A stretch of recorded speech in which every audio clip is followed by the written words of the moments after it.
नमस्कार दोस्तों, आदाब, सत श्री अकाल, and good day to all of you.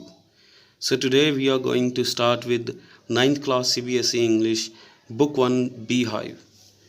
Chapter number 1, The Fun They Had. So दोस्तों, this story is written by Isaac Asimov. The Fun They Had is a futuristic story which is set in 2157. जैसे कि आज हम सभी जानते हैं, आज जो साल चल रहा है वो है 2021 और ये स्टोरी हमें बताती है 2157 साल के बारे में. The story writer envisions what the schools and education system will look like in 23rd century. That means यहाँ पर राइटर हमें ये बताने की कोशिश करता है, ये डिपिक्ट करने की कोशिश करता है कि आने वाले फ्यूचर में स्कूल्स और एजुकेशन सिस्टम जो हमारा है वो कैसा रहेगा और किस तरीके का दिखेगा. तो चलिए दोस्तों, सबसे पहले कैरेक्टर्स के बारे में बात करते हैं. स्टोरी के अंदर जो सबसे महत्वपूर्ण पहला कैरेक्टर है मार्जी का. मार्जी who is an 11 years old and who hates school. So this girl doesn't like school. Tommy is a 13 years old boy who is her neighbor. Mrs. Jones जो मार्जी के मदर हैं. Then comes the most important character, that is the mechanical teacher. He teaches to Margie and Tommy. He teaches them different subjects and he works on the television screen. Yes, he is not he. That is just like a monitor. It looks like a human teacher, but it is not a human teacher. It is a mechanical teacher. It is just like a robot. So let's begin with the story. So the story opens when Margie is writing in her diary about an old book that Tommy had found, and Tommy had found that book in the attic. Attic is the old kind of almirah, you can say. Margie remembers that her grandfather once talked about his grandfather who went to an actual school where the children went for education and where they were taught by human teachers. So यहाँ पर हम देख सकते हैं मार्जी अपनी diary के अंदर एक किताब के बारे में लिख रही है, जिसके बारे में वो लिखती लिखती सोचती है कि ये किताब किसको मिली है, टॉमी को. और ये सोच रहे हैं कि जो इसके दादाजी थे, यानी कि जो मार्जी कैरेक्टर है, मार्जी के जो दादाजी थे और जो उनके दादाजी थे वो एक एक्चुअल स्कूल में पढ़ा करते थे, यानी कि वो एक रियल स्कूल में पढ़ा करते थे और रियल एक तरह से प्रैक्टिकली वो स्कूल में जाया करते थे. उनके साथ दोस्त होते थे, उनके फ्रेंड्स होते थे साथ में बैठकर पढ़ने के लिए, और उनको असली किताबें मिलती थी. But unlike this time 2157 where they have everything on their computers, everything fitted in their mechanical teacher, there is no human or live teacher which is provided by the school in that era. So here we need to understand Margie and Tommy live in the future world of 23rd century where education was completely computerized. मेरे कहने का मतलब ये है कि उस time में जो राइटर एनविजन कर रहा है यहाँ पर, उस टाइम में हमारे पास ह्यूमन टीचर्स होंगे ही नहीं. सो आप सोच कर देखिए कि ये कितना ज़्यादा डिफ़िकल्ट होगा. उस टाइम में हमें कॉप अप करना कितना ज़्यादा मुश्किल होगा, हमें समझना चीज़ों को कितना ज़्यादा मुश्किल होगा. They don't have schools. They have special study room where a computer teaches them. The computer teacher is programmed, and the programmed teacher only the one teacher who can provide the lessons, who can provide everything to them, and it is set according to the basic needs of the student. That means जैसा student पढ़ना चाहता है वो उसी के हिसाब से उस मैकेनिकल टीचर को सेट किया जाता है, उसके लेवल को सेट किया जाता है. सो दोस्तों, एक पर्सपेक्टिव तो यहाँ पर पढ़ाई का है, that means the education which is very important for everyone, and on the other hand एक यहाँ पे जॉयफुलनेस जो कि ख़त्म हो चुकी होगी आने वाले फ्यूचर के अंदर. जॉयफुलनेस से मेरा कहने का मतलब ये है कि राइटर यहाँ पे इसी चीज़ को तो एनविजन करके दिखा रहा है कि आज हमारे पास सब कुछ है और हम उसकी वैल्यू नहीं कर पा रहे हैं, लेकिन आने वाले टाइम के अंदर ना हमारे पास प्रॉपरली स्कूल होगा और ना ही हमारे पास प्रॉपर टीचर्स होंगे, ना ही हम अपने दोस्तों के साथ बैठकर पढ़ पाएंगे. दोस्तों उसके बाद हम देखते हैं Tommy and Margie wonder at the book found by Tommy in his attic. They wonder at the book as they read books on screen of computer teachers.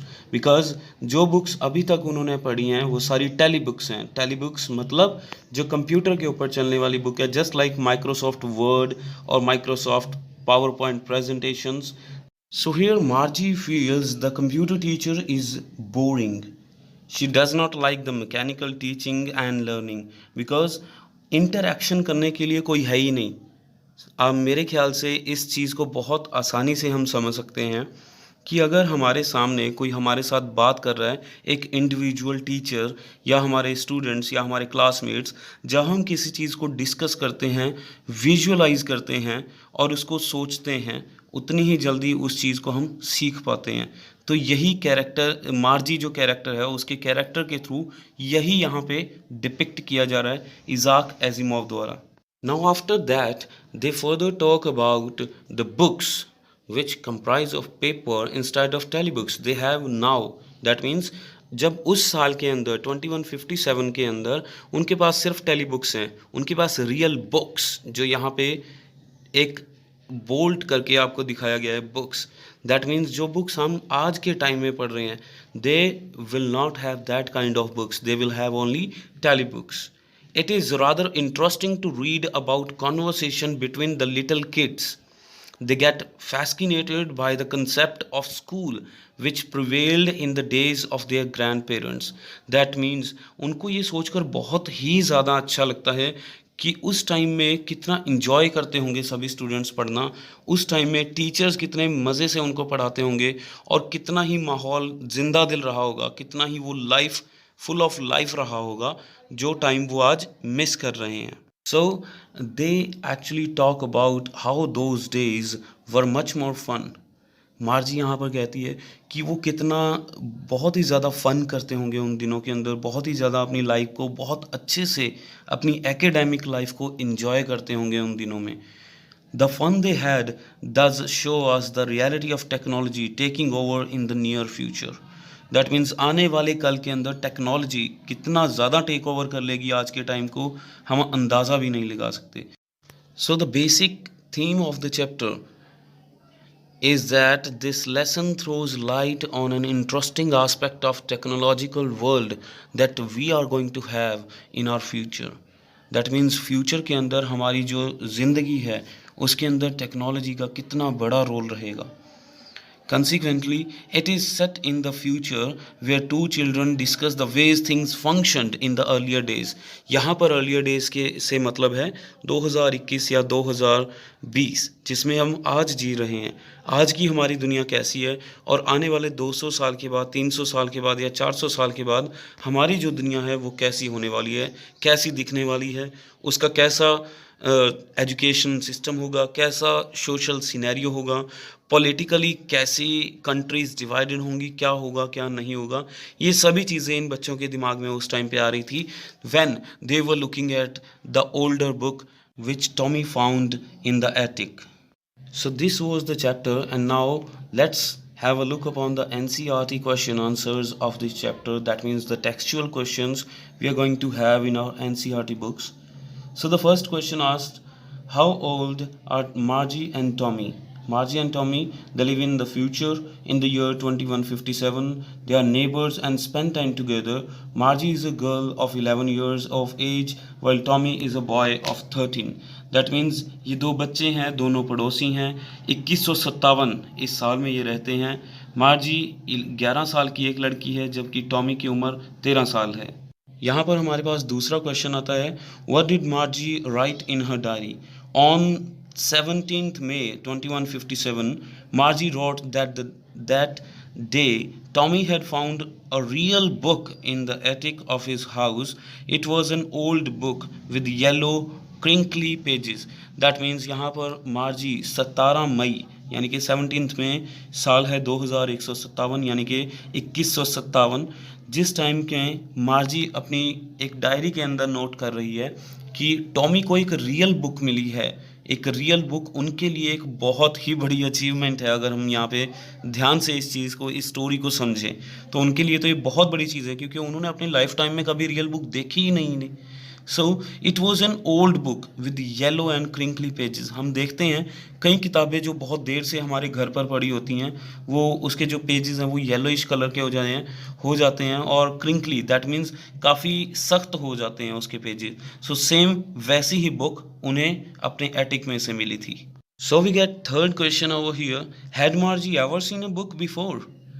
इसका आंसर हमें, मेरे को लगता है, बताने की ज़रूरत ही नहीं पड़ेगी, because with the summary or with the explanation of the chapter we came to know that they have never seen a book before.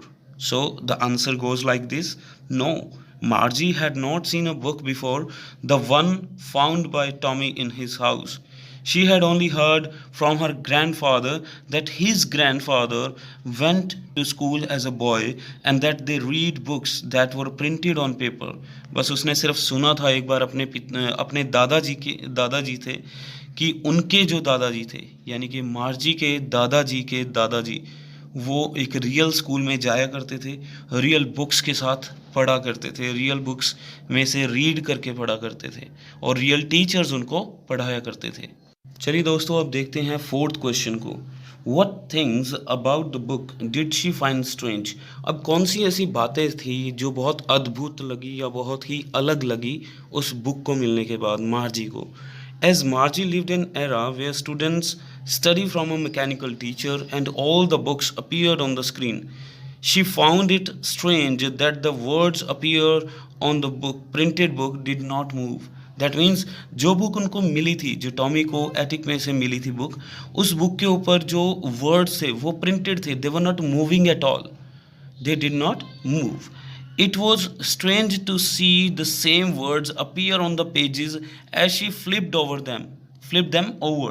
That means जब भी वो पेज को पलटते थे वो देखते थे वैसे ही शब्द, वैसे ही लेटर्स, वर्ड्स लिखे हुए हैं अगले पेजेस पे भी, लेकिन वो मूव नहीं कर रहे हैं, क्योंकि उनको आगे रीड करने के लिए, एक पेज रीड कर लिया, आगे पेज रीड करने के लिए उनको पेज को पलटना पड़ता था। बट ऐसा उनकी टेली बुक्स में कहीं पर भी नहीं होता था जिस एरा में वो रह रहे थे। सो इसीलिए उनको ये बहुत ही एक अजीब चीज़ लगी कि ये बुक के अंदर कुछ ना कुछ अद्भुत, कुछ ना कुछ अलग ज़रूर था। So now the fifth question, what do you think a tele book is? जैसा कि मैंने पहले ही बताया था, ये एक यानी कि इलेक्ट्रॉनिक बुक होती है। A tele book is an electronic book also known as e book. जैसे कि हम ई मेल करते हैं, अगर हमने सिंपली मेल करना है दैट मीन्स हमने चिट्ठी लिखनी है, और अगर हम कहते हैं कि हमने ई मेल करना है दैट मीन्स हम एक इलेक्ट्रॉनिक चिट्ठी लिखते हैं। It is stored in a computer and can be read by scrolling up और डाउन द स्क्रीन। ये बहुत ही सिंपल क्वेश्चन है आई थिंक। दोस्तों, हमारे पास नेक्स्ट क्वेश्चन आता है, where was Margie's school, did she have any classmates? Margie's school was in her house, it was a room next to her bedroom, it was a personal classroom where the computer was adjusted to her level of learning. She studied by herself and had no classmates. This is very important. यहाँ पर हमें ये चीज़ समझनी है कि वो एक ऐसे एरा में है, ऐसे समय में रह रहे हैं कि जो उनका क्लासरूम है वो उनके बेडरूम के साथ ही है, और एक पर्सनल क्लासरूम उन्हें प्रोवाइड करवाया गया है, एक कंप्यूटर एडजस्ट किया गया है उनके लेवल ऑफ लर्निंग के हिसाब से, और वो खुद ही पढ़ते हैं और उनका कोई भी क्लासमेट नहीं है। ये काफ़ी सिंपल सी चीज़ है, और ये हमें अंडरस्टैंड करना है कि यहाँ पर बात आज की नहीं हो रही है, यहाँ पर बात 23rd सेंचुरी की हो रही है। So the next question here is, what subjects did Margie and Tommy learn? Margie and Tommy learned a lot of subjects like geography, history and mathematics. यानी कि वो geography भी पढ़ते थे, history भी पढ़ते थे और mathematics भी पढ़ते थे। ये सभी सब्जेक्ट्स उनके मैकेनिकल टीचर के ऊपर इंस्टॉल किए गए थे उनके लेवल के हिसाब से। सो दोस्तों, अब हम चलते हैं इसी चैप्टर के NCERT के ही एक अलग पार्ट पर, जहाँ पर क्वेश्चंस हमें एक्स्ट्रा और देखने को मिलेंगे। What kind of teachers did Margie and Tommy have? उनके पास कैसे टीचर थे? We all know by the understanding of the chapter they had mechanical teachers. उनके पास मैकेनिकल टीचर्स थे, यानी कि एक रोबोटिक्स काइंड ऑफ टीचर्स थे उनके पास, जो कि एक कंप्यूटर की तरह सेट हो जाते थे. They were computers which had preloaded lessons on different subjects according to the learners level. Whenever they malfunction they were opened and repaired. यानी कि वो एक कंप्यूटराइज्ड प्रोग्राम किए गए टीचर्स थे, और जैसे ही उनके अंदर कोई भी प्रॉब्लम आती थी उनको ओपन करके रिपेयर किया जाता था, और वो लर्नर के लेवल के हिसाब से सेट किए जाते थे. अब यहाँ पे सेकंड क्वेश्चन, ये काफ़ी इंपॉर्टेंट क्वेश्चन रहता है. Why did Margie's mother send for the county inspector? Now who is this county inspector over here? Let's read the answer, then will get to know who is this person. Margie's mother called the county inspector to check Margie's teacher. She thought that probably Margie's teacher had a malfunction. Margie was failing the geography test repeatedly, which could be due to a fault in the teacher. यानी कि यहाँ पे हमें ये चीज़ समझनी है कि उस मैकेनिकल टीचर के अंदर जब भी कोई प्रॉब्लम आया करती थी, तो काउंटी इंस्पेक्टर एक ऐसा पर्सन था जिसको ट्रेन किया गया था एक कंप्यूटर टीचर को रिपेयर करने के लिए. ये कोई वो वाला इंस्पेक्टर नहीं है जो आज हम सुनते हैं या देखते हैं. It is not a police inspector. ये एक काउंटी इंस्पेक्टर था जो इनके मैकेनिकल टीचर्स की रिपेयर किया करता था जब भी वो कुछ मेल फंक्शन शो करते थे या कुछ ऐसा टेक्निकल एरर उनके अंदर आता था. Now let's have the third question. What did he do? मतलब वो काउंटी इंस्पेक्टर क्या करता था? The county inspector was trained to repair the computer teacher. He open the machine and checked it. The geography sector was set on a higher level. He reset it to Margie's level and closed the teacher. That means उसने क्या किया? County inspector आया, उसने उस teacher को, जो mechanical teacher था, that means जो कंप्यूटर था, उसको खोला और देखा कि वो मेल फंक्शन क्या था, थोड़ा सा ख़राब हो गया था. जो ज्योग्राफी का लेवल था वो थोड़ा हायर लेवल पे सेट हो गया था ऑटोमेटिकली. उसने उसको, उसके लेवल को मार्जी के लेवल के साथ सेट कर दिया, उसकी एज के हिसाब से, उसकी नॉलेज के हिसाब से वहाँ पर सेट कर दिया और उसको फिर से बंद कर दिया. So this was the work done by the county inspector. Now the next question asks us, why was Margie doing badly in geography and what did the county inspector do to help her? यानी कि मार्जी geography में गलत क्यों कर रही थी और county inspector ने उसकी हेल्प करने के लिए, मार्जी की हेल्प करने के लिए क्या किया? ये हमें मेरे ख्याल से ऊपर के दो जो हमने सेकंड और थर्ड क्वेश्चन का आंसर पढ़ा है, वहाँ से हमें इसका आंसर मेरे ख्याल से बखूबी मिल गया होगा. लेकिन फिर भी I read the answer and I will definitely translate it also. Margie was failing in the geography tests as the teacher had developed a fault, and the county inspector told Margie's mother that Margie was not at all at fault. Her progress was good. He reset the teacher to Margie's level. यानी कि यहाँ पे county inspector फिर मार्जी की mother को बताता है कि इसमें मार्जी का कोई दोष नहीं है. She was doing good. उसकी जो प्रोग्रेस थी वो बहुत अच्छी थी. अब उसने मैकेनिकल टीचर को दोबारा से रीसेट कर दिया है मार्जी के लेवल के हिसाब से. Now we have fifth question. What had once happened to Tommy's teacher? अब ये पूछते हैं कि टॉमी के टीचर के साथ एक बार क्या हुआ था. Once Tommy's teacher had developed a fault as the entire section on history had been deleted. His teacher had been taken for repair and it took them a month to set it right. That means Tommy के teacher को क्या हुआ था, उसके अंदर से automatically अपने आप ही एक फॉल्ट डेवलप हुआ, जिसकी वजह से हिस्ट्री के जितने भी लेसन्स थे उस टीचर के अंदर इंस्टॉल किए हुए, वो ऑटोमेटिकली उस कंप्यूटर टीचर में से डिलीट हो गए थे और उसको ले जाया गया रिपेयर के लिए, जिसमें 1 महीने का टाइम लग गया. और 1 महीने के बाद उसका जो मैकेनिकल टीचर था, जो कंप्यूटर टीचर था टॉमी का, वो ठीक होकर आया. नेक्स्ट क्वेश्चन की तरफ चलते हैं. Did Margie have regular days and hours for school? If so why? यानी कि क्या मार्जी के स्कूल के जो दिन थे वो रेगुलर डेज थे, रेगुलर आवर्स थे? अगर ऐसा था तो क्यों था? Margie studied at the same time every day except Saturdays and Sundays. Her mother was very particular and had told Margie that she would learn better if she studied at the time every day. That means मार्जी की जो यहाँ पर education का जो time था वो Saturdays और Sundays को छोड़कर सेम टाइम था हर रोज़, यानी कि हफ्ते के 5 दिन. Her mother was very particular, उसकी मदर बहुत ही ज़्यादा पढ़ाई को लेकर उसकी सीरियस थे। एंड उसकी मदर ने उसको यही चीज़ बोली थी कि जो उनका स्टडी का टाइम है, जो मार्जी का स्टडी का टाइम है, वो सेम टाइम होना चाहिए और उतना ही टाइम डेली डिवोट करना है अपनी स्टडीज़ को। नेक्स्ट क्वेश्चन है question number 7, how does Tommy describe the old kind of school. Tommy कैसे डिस्क्राइब करता है पुराने किस्म के स्कूल्स को, जैसा कि उसने बुक्स में, उस बुक में आइडिया लगाया, उस बुक से पढ़ा जो उसको उसके एटिक में मिली थी। Tommy said that in the old kind of schools there was a man teacher who told a few things to the students, gave them homework and then asked them questions. The man teacher was as knowledgeable as the machine teacher. That means यहाँ पे Tommy हमें बताने की कोशिश करता है कि जो पुराने किस्म के स्कूल थे वहाँ पर एक मैन टीचर यानी कि एक ह्यूमन टीचर हुआ करता था। He told a few things to the students, students को कुछ चीज़ें समझाया करता था, बताया करता था। गेव देम होमवर्क, उन्हें होमवर्क दिया करता था। देन आस्क देम क्वेश्चंस, और उनसे क्वेश्चन पूछा करता था, जैसे कि हम टेस्ट कह सकते हैं कि एक टेस्ट लिया करता था। The man teacher was as knowledgeable as the machine teacher.